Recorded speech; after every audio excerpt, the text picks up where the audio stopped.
This is the second half of the mix, February 9th, 2010. We're going to start with the second half with the NFL. The topic that was kind of heard of yesterday, I heard about whether Brett Favre should text Aaron Rodgers and give him congratulations. I don't think he should. Brett Favre doesn't owe Aaron Rodgers anything. Brett Favre might have been a jerk to him when Aaron Rodgers first came to Green Bay. He wasn't helping him or anything like that. But regardless, Brett Favre is a legend at the moment. He's a first ballot Hall of Famer. He shouldn't have to give Aaron Rodgers a congratulations through a text or a phone call. No. Alright, let's just end it at that. Brett Favre doesn't have to. What he should do, though, is try to make amends with Green Bay eventually soon. And what he should do is say a congratulations to the Green Bay Packers team for winning the Super Bowl and the Green Bay Packer fans for being such a nice supportive cast for Green Bay. That'd be the right thing for Brett Favre to do. We're going to move on to those 400 fans who didn't get to see at Super Bowl 45. I touched on it yesterday with a couple suggestions. The NFL has come up with the suggestion of them being able to go to Super Bowl 46 and taking $2,400, or they can go ahead and pick any Super Bowl they want to, as well as the full airfare and hotel room accommodations. Well, I think this is a good idea that it plays into what I was talking about yesterday. But there should be another thing. Another thing dawned on me today. There was kids, I heard, that cried that they didn't get to go inside and they didn't get to watch the game and everything. Some people got to sit in the under the field seats, kind of where you can't see the field at all, but you're right behind a bench. There were some Green Bay Packer fans behind a Pittsburgh Steelers bench, but you can't see the field, so it kind of took away from the feeling of being in the audience and watching it. What these fans should be offered, on top of everything that they deserve already with the Super Bowl pick and the full airfare and hotel accommodations, is that if you're a Pittsburgh Steelers fan or a Green Bay Packers fan, they should be able to go to the team during a practice or something, and each fan should be able to meet the team. Should be able to, if you're a Steelers fan, you can meet Big Ben, Wallace, Hines Ward, Maddenhall, meet all those guys as well as the coaching staff and Mike Tomlin. Green Bay Packers fan, you can meet Aaron Rodgers, Clay Matthews, Mike McCarthy. It'll be great. But as far as the kids should be able to go down March 3rd through the 6th, I believe the weekend is, and go to Disney World during ESPN weekend. It would be great for those kids. On top of everything else, the kids deserve it the most. They cried. They didn't get to make a memory like they're supposed to when they're younger. That got taken away. So hopefully the NFL can take this consideration and put it into play. With that, there's a rumor going around that Revis for the Jets is asking for Ochocino to be a wide receiver. He's doing this because him and Ochocino works in some kind of internet thing for Ochocino and that kind of thing for Ocho's TV show or something like that. This is a slap in the face to Braylon Edwards and Santonio Holmes. Like I said, I'm not a fan of the Jets, but they don't deserve this kind of disrespect from their cornerback. Revis has no right to try to speak up and put Ochocino's name up in there. I mean, Ochocino was talking about trying to play for the Patriots, so obviously that's part of it probably, is that Revis is trying to make sure Ochocino doesn't go for the Patriots, even though I think he will. But still, Revis shouldn't be making these kind of suggestions. It's a slap in his face to his wide receivers, and it's not fair. Another thing is that Sean Payton has decided to move his family to Dallas, coach of the New Orleans Saints. I don't think there's a problem in this. I understand why the New Orleans Saints fans are kind of upset. He should be in their city, living with them if he's going to be part of the team. But players live outside the cities that they play for. Coaches do. I don't know what the reason is besides Sean Payton and his family, but it's his family. The man should be able to put his family wherever he wants, wherever they feel comfortable.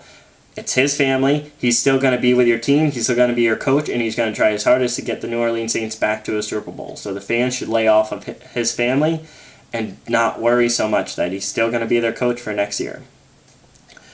With that, talking about the Super Bowl and the New Orleans Saints making it, let's go to about the Super Bowl losers, the Pittsburgh Steelers. They have a tendency of making it to the Super Bowl and then not making it to the playoffs the next year. Super Bowl winners usually do, or losers. But we saw that broken last year with Peyton Manning and the Colts making it to the playoffs barely this year, and the New Orleans Saints making it to the playoffs, but both losing in the wild card, unfortunately. I don't think this is going to happen at Pittsburgh. I think they're going to... Usually they win their Super Bowls, and then they don't make it. From the Super Bowl hangover, people like to call it. I think Pittsburgh is going to be phenomenal. I think they're going to be even better next year, and they're going to play harder. I think they're still probably going to get a first round bye, if not definitely home field advantage in the playoffs. They're going to be great. So don't worry about Pittsburgh. They're going to be just as good as they were this year, if not better. Switch things up and let's go back to the NBA. The Lakers and the Spurs, the two top teams in the Western Conference. How concerned should the Lakers be about the Spurs? Tons. They should be greatly concerned. Right now the Lakers are in a slump. They can't beat teams that are good. I don't know what the reason is. Hopefully they fix it soon. But unfortunately the Spurs are going to get home field advantage against the Lakers in the postseason if this keeps up. The Lakers are great in the playoffs. They are. But when they're going to go to somebody else's home field, they tend to have problems. And if the Spurs can win just one game out of a 7-game series in LA against the Lakers, you can call that sealed and the Lakers won't make it to the finals. But we'll see how the deal with Carmelo Anthony goes, and that could change things up. Cool little question that came out is, who's the greatest Robin, of the NBA in history and now? Some people said LeBron James and Dwayne Wade. But I think that's unfair because you don't know who's Batman and who's Robin yet. You want to say Dwayne Wade's Batman because it's his team and LeBron left and came, but LeBron's also the head of the team right now and scoring the most points, so you don't really know who's Batman and who's Robin. Regardless, neither one's the best Batman and neither one's the best Robin. Scottie Pippen is. It's clearly 6-time NBA champion, played with Michael Jordan. He's the best Robin right now. LeBron James is not, nor is Dwayne Wade. Wade's only got 1 ring. LeBron's got 0. Until you get those rings on your fingers and figure out who Batman and Robin is, neither one of you are the best one yet, and Scottie Pippen, I believe, still leads that. Last night's game with the LA Clippers and the Orlando Magic was not as good as most people intended. Blake Griffin got wiped up by Dwight Howard. Blake Griffin's a great player. He makes great dunks, he makes great plays, and I like watching him. But last night was kind of a blueprint to how to keep him down. Foul the guy is all you got to do early, and hit him hard when he's trying to jump up and make those plays. Now, you're not supposed to do that, but in basketball, we all know that you're allowed to. If you're going to make a play, you better be able to ready to take the hit. And to try to take a hit from Dwight Howard, well, that's one heck of a hit that you're going to have to take if you're going to try and dunk on him. So Blake Griffin, hopefully you figure this out. Hopefully you can start making jump shots, maybe a couple three-pointers, instead of trying to making dunks all the time. Eventually, this kid's going to try and jump up, and he's going to get knocked down so hard he's not going to be able to get back up. And I don't want to see that. He's a good kid. He can play really hard, but hopefully nobody hurts him too much while he's trying to make a big play. Now, as far as the MVP of this year for the NBA, most people, most analysis, sports writers are already saying LeBron James. I don't know why. I know he's a great player. I know he's doing great. I know he's scoring lots of points. But it's because he's got Dwayne Wade and Chris Bosh on his team. I don't understand why he deserves MVP then. Players like Rajon Rondo for the Celtics, what if the Celtics didn't have Rondo? You see what happens to the Celtics when they don't have them? They're a disaster sometimes. They don't win games, or they come close to winning games, but then unfortunately they blow it. Rondo's the key quarterback for the Celtics. But Rondo's not the only one. Derrick Rose is amazing for the Chicago Bulls. Where would the Chicago Bulls be of last year without Rose? And now that they have Boozer and hopefully Noah comes back and helps, we'll see what happens with that team. But Derrick Rose is definitely a candidate for MVP for taking that team on his shoulders. Not only that, but Kevin Durant is a great player. I don't see why he could be MVP. Him and the Thunder are doing great. And Dwight Howard is the key for the Orlando Magic. Where would the Magic be without Dwight Howard? Take him out of the team for like a week and see how they do.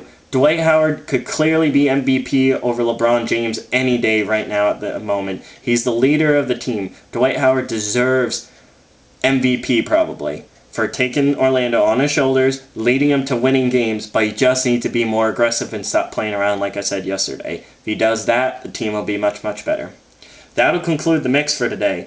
There's a great game on tonight, 9 p.m. on ESPN. You got number 21, North Carolina versus number 5, Duke. Watch it. Should be a great college game, hopefully. North Carolina's playing great right now. Should be able to give Duke a pretty good run for the money, but we'll see which team comes out. This is The Mix. Email me at themix100100@yahoo.com for any questions or replies or comments, and we'll see you tomorrow.